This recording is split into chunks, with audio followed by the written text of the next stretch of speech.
ऐ मर्द मोमिन तुझे ईमा की हरारत की कसम, ऐ मर्द मोमिन तुझे ईमा की हरारत की कसम, सोज में डूबे हुए साजो बगावत की कसम, तू कयामत है कयामत है कयामत की कसम। कूद जाओ वक्त उड़ते हुए तूफानों में, कूद जाओ वक्त के उड़ते हुए तूफानों में, जलजले डाल दो तकरीब के अवानों में, तेरे अल्फाज के नगमों की तकद्दुस की कसम, तुझ में बुलबुल की महक, गुल की चहक, सब कुछ है सब कुछ है।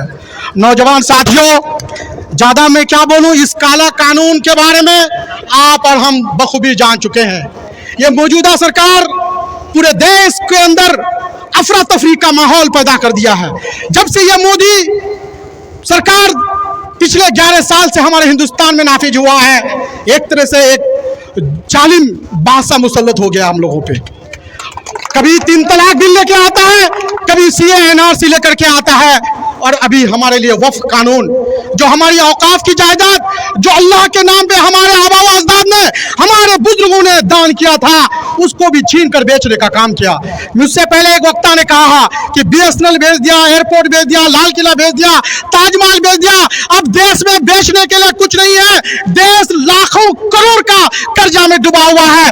तो उनको अब हमारी वक्फ की जमीन नजर आया, अब इसको बेच करके अदानी और अंबानी के हाथों में देना चाहता है, और हमारे मुसलमानों से हमारा जो हक है, हमारा जो अधिकार है, हमारे देश के जो संविधान ने, जो दस्तूर ने हमें अधिकार दिया है, उसको भी उन्होंने छीनने का काम कर रहा है। मैं सलाम करता हूं इस देश के सेकुलर भाइयों को और उन सेकुलर विपक्षी पार्टियों को जो आज मुसलमानों की इस काला कानून के खिलाफ कंधे से कंधे लड़ाकर हमारे साथ खड़ा है। मेरे मुसलमान भाइयों, हम लोग उतनी मजबूती से लड़ाई नहीं लड़ रहे हैं। आप पूरे देश में देखिए, हमारे हिंदू भाई आपसे और हमसे यानी मुसलमानों से ज्यादा मजबूती के साथ पूरे हिंदुस्तान के अंदर इस काला कानून के खिलाफ लड़ाई लड़ रहा है।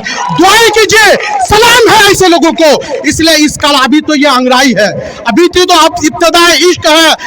आज का ये प्रोग्राम एक तरह का ये ट्रेलर है, आप लोगों को सिर्फ बेदार करने के लिए, आप लोगों को जागरूक करने के लिए हमारे जो मुअज़्ज़ज़ रहनुमा इनकी अगुवाई किए हैं, मैं उन लोगों को भी सलाम करता हूं कि दिगल बैंक ब्लॉक से इस प्रोग्राम का शुरुआत हुआ है। अभी पूरे जिला में प्रोग्राम ही बन रहा है, लेकिन दिगल बैंक में आज का प्रोग्राम शुरू हो गया है। इसलिए मेरे नौजवान साथियों, हमसे अगर हमारा जमीन छीन लेगा, हम भीख मांग करके अपनी जिंदगी गुजर लेंगे, लेकिन हमसे हमारा अगर ईमान छीन लेगा, अगर ये सरकार हमारी ईमान पर, हमारी शरीयत पर, हमारी कानून पर, हमारी कुरान पर, हमारी शरीयत पर इन्हें डाका डालने का काम कर रहा है, हम सब कुछ बर्दाश्त कर सकते हैं, हम अपनी ईमान का सौदा किसी सूरत में नहीं कर सकते हैं, चाहे हम मर जाएंगे, मिट जाएंगे।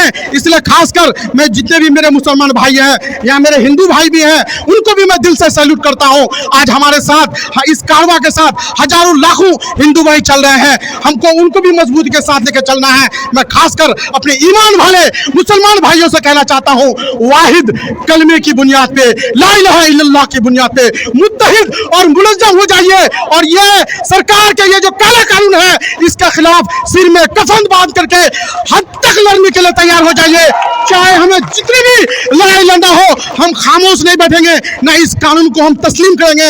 इसके लिए हमें हंसते हंसते अगर फांसी भी चढ़ जाना पड़ेगा तो हम चढ़ जाएंगे, हम सूली पे चढ़ जाएंगे, हम हर तरह की कुर्बानी देने के लिए तैयार हैं। हमारे जो आबा व अजदाद, हमारे जो अकाबरीन है, हमारे जो रहनुमा है, ये लोग जब भी हम लोग को आवाज दे, जो भी हुक्म करे, हम लोग उनकी आवाजों पे लब्बैक करेंगे और अपने हद तक गुजरने के लिए तैयार हो जाएंगे।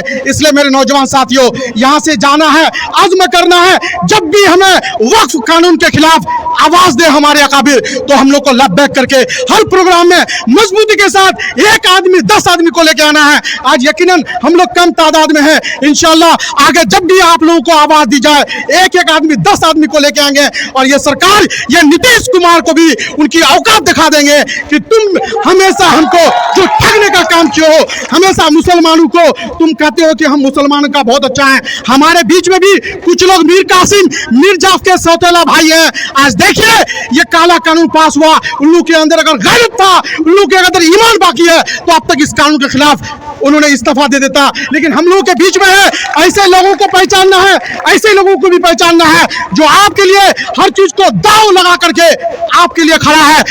अपनी पार्टी का परवाह नहीं कर रहा है, राजनीतिक का परवाह नहीं कर रहा है, लेकिन इस काला कानून के खिलाफ मजबूती से खड़ा है। ऐसे लोगों के लिए दुआएं कीजिए, उनका साथ दीजिए और हम सब मिल करके इस काला कानून का पूरी तरीके से मजम्मत कीजिए। मैं इन्हीं बातों के साथ अपनी बात को